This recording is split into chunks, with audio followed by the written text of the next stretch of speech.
नमस्कार दोस्तों, आज की इस वीडियो में हम बात करेंगे कि इलेक्ट्रिकल पावर क्या होती है। इलेक्ट्रिकल पावर को लेके लोगों के दिमाग में बहुत ज़्यादा कन्फ्यूजन है। एक तो इसके नाम इतने सारे हैं। किलोवोट भी पावर होती है, इसे केवीए से भी बोला जाता है, केवीए आर भी होती है। मोटर को देखें तो वहाँ एचपी बोला जाता है, कहीं पे वोट बोलते हैं, कहीं पे जूल बोलते हैं। घरों में जो आता है उसको केडब्ल्यूएच बोलते हैं। ठीक है। Even active power, apparent power, reactive power, real power, मतलब पूरा कन्फ्यूजन है। शुरू से लेके आखिर तक इतने सारे नाम रखे हुए हैं कि समझ ही नहीं आएगा कि इलेक्ट्रिकल पावर होता क्या है, एक्चुअल में चीज़ क्या है। तो दोस्तों, अगर आपको भी इन्हीं सारे नामों से रिलेटेड डाउट हैं और आप समझना चाहते हैं कि वास्तव में इलेक्ट्रिकल पावर या इलेक्ट्रिकल एनर्जी किसको बोलते हैं, तो आप इस वीडियो को पूरा देखिए।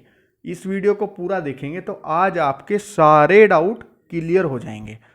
तो दोस्तों, सबसे पहले मैं आपको बता दूं कि पावर और एनर्जी में फ़र्क क्या होता है।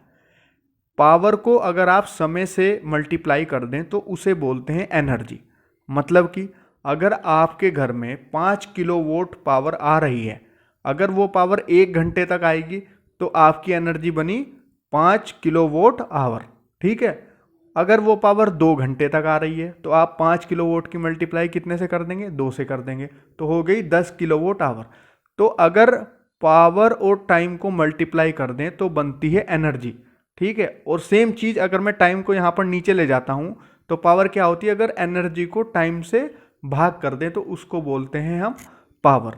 तो चलिए अब इन नामों के बारे में थोड़ा सा समझ लेते हैं और इस कन्फ्यूजन को आज दूर कर देते हैं। दोस्तों, ये जितने भी नाम मैंने आपको गिनाए हैं, कुछ समय के लिए आप इन सबको भूल जाइए और आप सिर्फ एक बात याद रखिए कि केवीए को इलेक्ट्रिकल पावर बोलते हैं। एक सिंगल यूनिट आप याद रखिए, केवीए।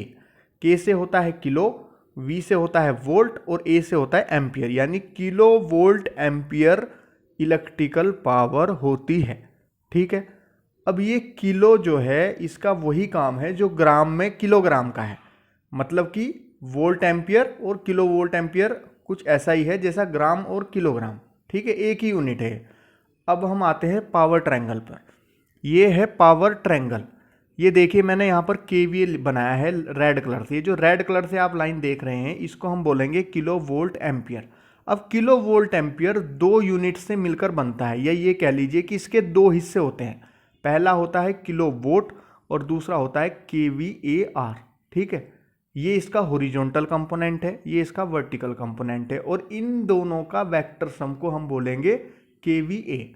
अब ये दो चीज़ें कहाँ से आई और इनकी हमें क्या ज़रूरत पड़ी, उसके लिए आपको ये इलेक्ट्रिकल सर्किट थोड़ा सा समझना पड़ेगा। ये देखिए, यहाँ पर मैंने 3 कंपोनेंट लगाए हैं जो किसी भी इलेक्ट्रिकल सर्किट के मेन कंपोनेंट है, या ये कह लीजिए कि यही हमारे सिस्टम में लोड होते हैं। पहला रेजिस्टेंस, दूसरा कैपेसिटर और तीसरा इंडक्टर। अब ये जो 2 लोग हैं, कैपेसिटर और इंडक्टर, ये इस सर्किट में बिचौलिए का काम करते हैं बेसिकली। मैंने बिचौलिया क्यों कह रहा हूँ? इसलिए कह रहा हूँ क्योंकि ये कोई भी पावर कंज्यूम नहीं करते। ये सिर्फ हमारे सोर्स के लिए बर्डन की तरह है, उसके लिए बोझ है। अगर यहाँ से 10 केवीए पावर चलेगी तो 8 केवीए पावर ये मान के चलिए कि इस रजिस्टेंस पर कंज्यूम होगी, और बाकी 2 केवीए जो है वो ये 2 भाई साहब लेकर बैठ जाएंगे। और ऐसा नहीं है कि ये उन्हें कंज्यूम करेंगे, नहीं, ये क्या करेंगे कि कुछ समय बाद वो 2 यूनिट जो इन्होंने ली है वो इसको वापस कर देंगे। ठीक है। मतलब मेरा एक्चुअल काम तो हो रहा है 8 यूनिट का, लेकिन ये जो 2 लोग यहाँ पर बैठे हुए हैं ये फालतू की एनर्जी ड्रॉ कर रहे हैं और उसे कुछ समय के बाद वापस कर दे रहे हैं। ये साइकिल चलता रहता है। यहाँ से 10 यूनिट निकलती है। ये कुछ ऐसा ही है जैसे गवर्नमेंट ने 10 रुपये रिलीज किए, ये यहाँ पर जनता को 8 रुपये मिले और 2 रुपये बीच में बैठे दलाल खा गए।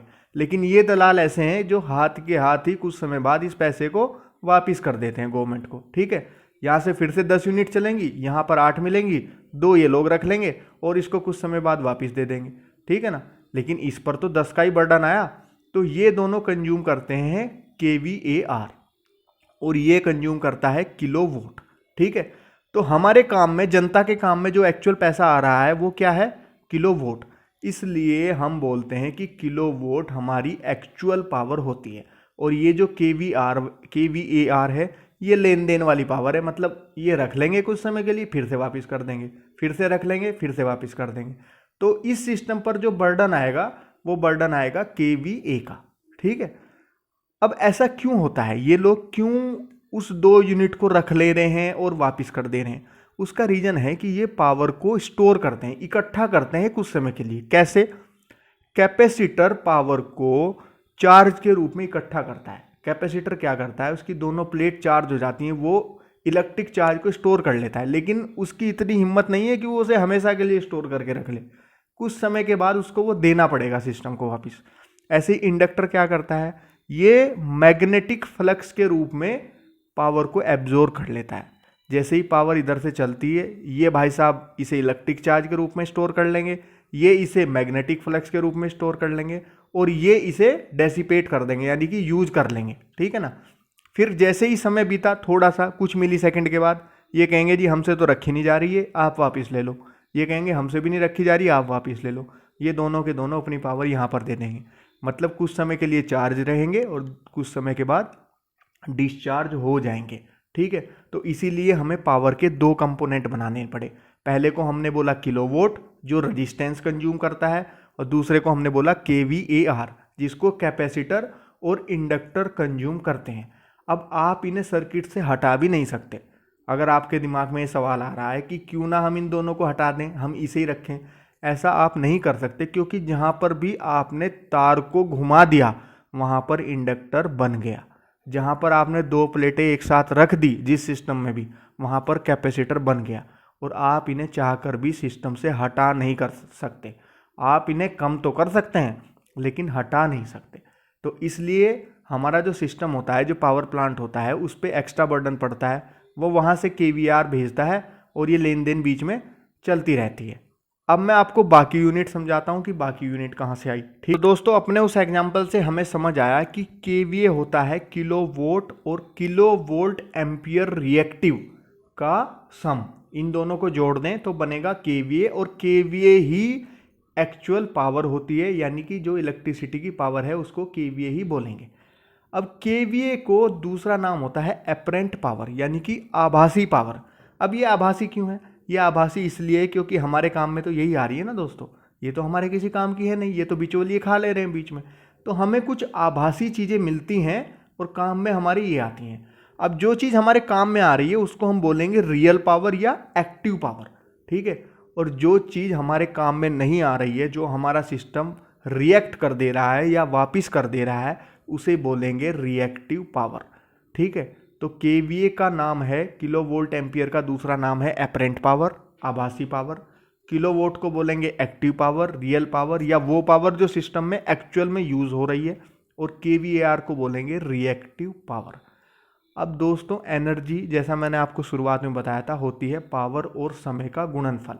ठीक है, तो पावर क्या है? किलोवोट। एक्चुअल पावर क्या है? किलोवोट। हमारे घरों में जो पावर आ रही है उसका हम ये वाला हिस्सा तो यूज कर नहीं पाते, मैंने अभी आपको बताया, ये तो वापस चला जाता है, तो ये हम यूज करते हैं। तो इस किलोवोट को, और समय की यूनिट होती है आवर, तो किलोवोट को जब आप आवर से मल्टीप्लाई कर देंगे तो बनेगी एनर्जी, यानी कि एनर्जी की यूनिट हुई किलोवोट आवर। ठीक है, या इसको अगर हम हीट में बदलेंगे तो बोलेंगे जूल, और इसको ही हम इलेक्ट्रिकल यूनिट बोलते हैं, जिसका पैसा गवर्नमेंट हमसे लेती है। अब एक चीज़ बची जो थी HP। तो दोस्तों मैं आपको बता दूं कि HP इलेक्ट्रिकल पावर नहीं होती, HP मैकेनिकल पावर होती है, हॉर्स पावर उसको हम बोलते हैं। हालांकि HP को किलोवोट में कन्वर्ट किया जा सकता है, लेकिन वो किसी भी तरीके से इलेक्ट्रिकल पावर नहीं बोली जा सकती, उसको बोलते हैं मैकेनिकल पावर। दोस्तों इलेक्ट्रिकल पावर को तो हमने समझ लिया।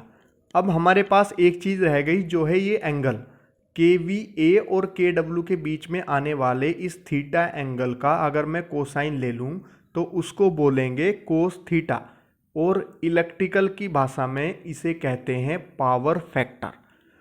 पावर फैक्टर को आज तक आपने थ्योरी से ही पढ़ा होगा। पावर फैक्टर का क्या इंपॉर्टेंस है इलेक्ट्रिकल इंजीनियरिंग में, अगर आप उसको भी ऐसी ही आसान भाषा में समझना चाहते हैं तो हमारे चैनल को सब्सक्राइब कर लीजिए, क्योंकि अगली वीडियो इसी बारे में हम बनाने वाले हैं। नमस्कार।